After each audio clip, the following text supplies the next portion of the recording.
In this town, two very ordinary streets cross. The shorter is named after Franjo Kluz.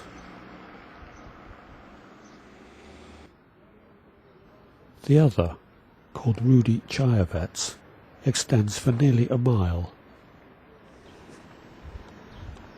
And at the end is the place where these two men achieved one of the most remarkable feats in the history of aviation.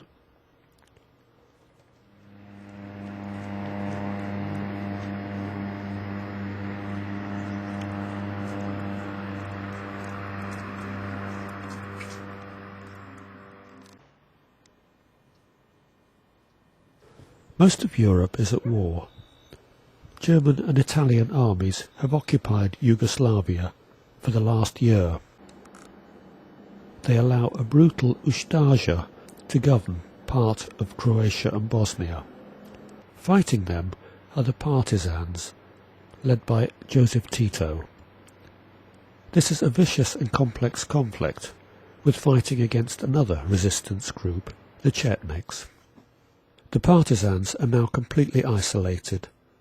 They have to get their supplies and arms however they can. Weapons like this cannon, later displayed outside Prijedor Museum, are taken from the Ustaša government and then used in battle. Crucial to the partisan struggle is their network of supporters in places like Banja Luka. Here, even the government's own Office of Colonization includes sympathizers who divert material to the partisans. Its director is Rudi Čajavec. Then aged 31, he not only combines his government post with underground activity, he is also a qualified pilot. The Ustaša government is allowed to run an air force, using mostly aircraft salvaged from the former Yugoslav Air Force. As a reserve officer, Čajavec is one of its pilots. The partisan leadership has already tried to take aircraft, without success. Now they activate links between aviators based at Salazani. The pilot, Franjo Kluz, a mechanic called Milo Jazbek, and others are brought together with Čajavec to plan a daring exploit.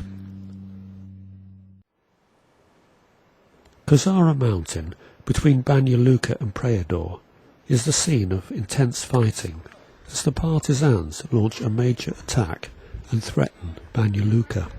Having captured more weapons, including some old tanks, they now want to go one better. A former aircraft mechanic, Iva Mitricic, prepares a landing site near Medjugorje, a village controlled by the partisans. And when the partisans capture Prijedor, they also take control of a former Yugoslav Air Force base. Čajavec, Kluz, and other aviators are told to plan their escape.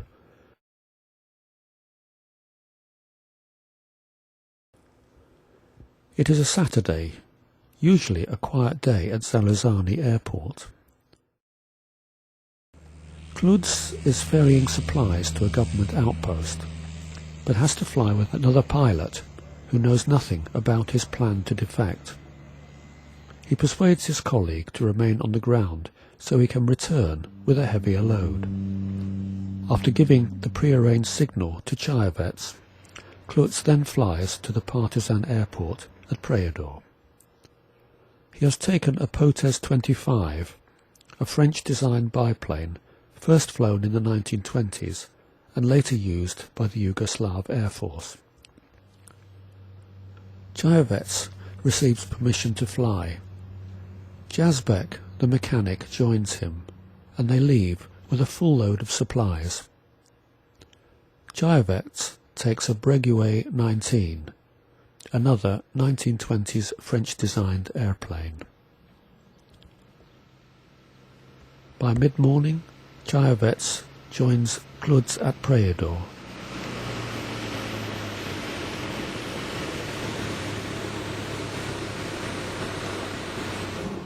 near to the place where a street is later named after him and where a monument still recognises their daring exploit.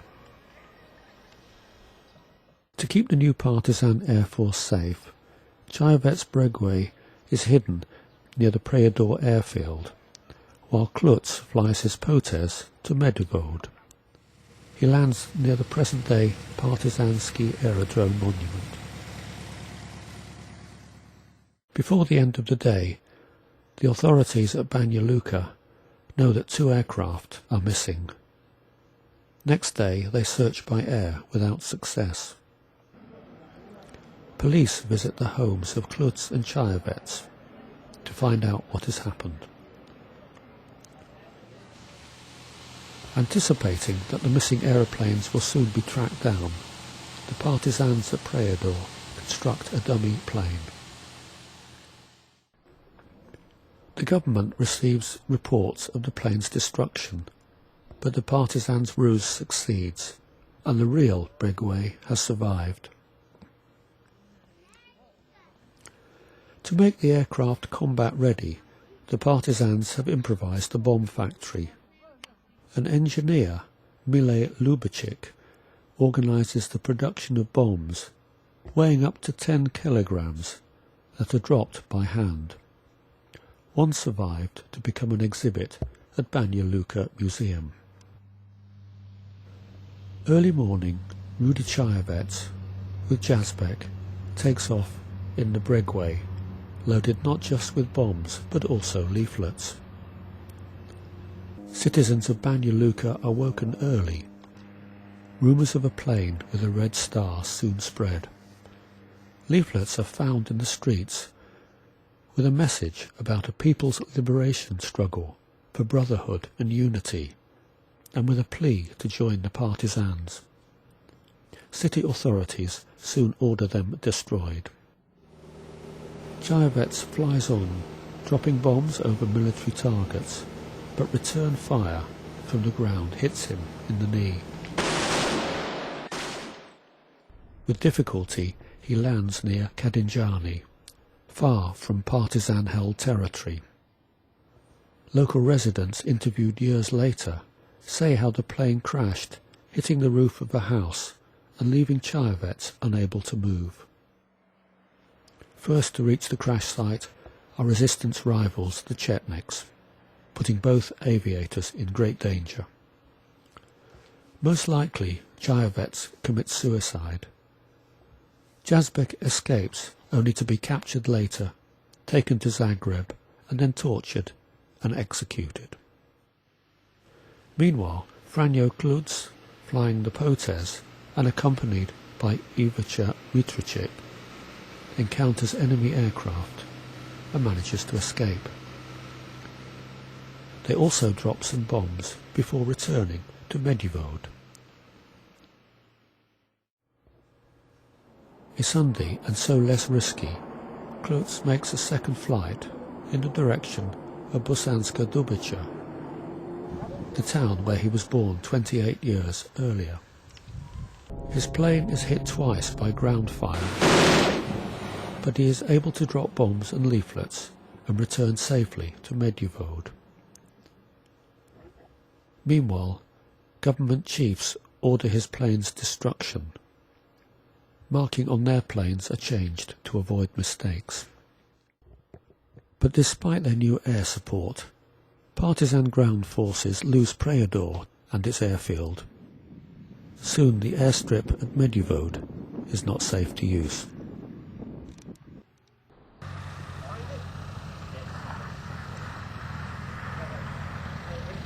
Kluz flies his plane to another field, near Luski Palanka, about 25 miles south of Preador. When he arrives, partisans there hide his plane in a haystack. But within a week, the government has discovered the move. So, for the rest of June, Kluz's plane remains hidden. The partisans' military position continues to get worse, and more government reinforcements arrive.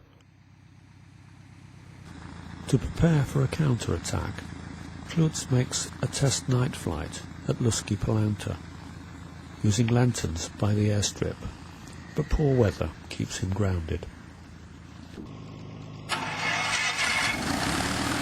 Kluz flies again over Kozara, helping to boost the morale of partisan ground forces there, then drops leaflets on several villages.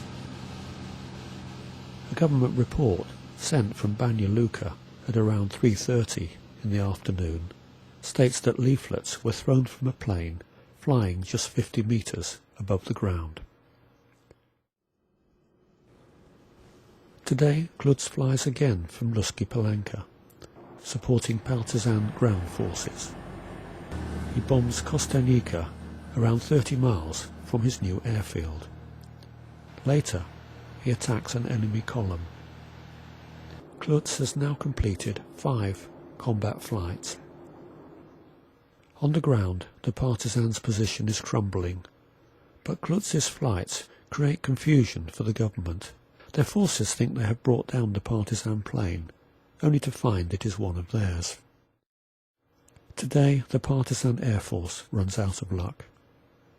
As Kluz and Mitrovic prepare for another flight, their Potes is finally found from the air and attacked. By mid-morning it is burnt beyond repair.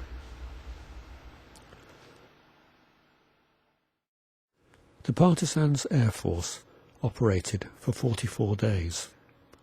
Stealing and putting these airplanes back into combat was quite a remarkable achievement, and whilst these outdated aircraft had limited military impact, they had a crucial psychological effect.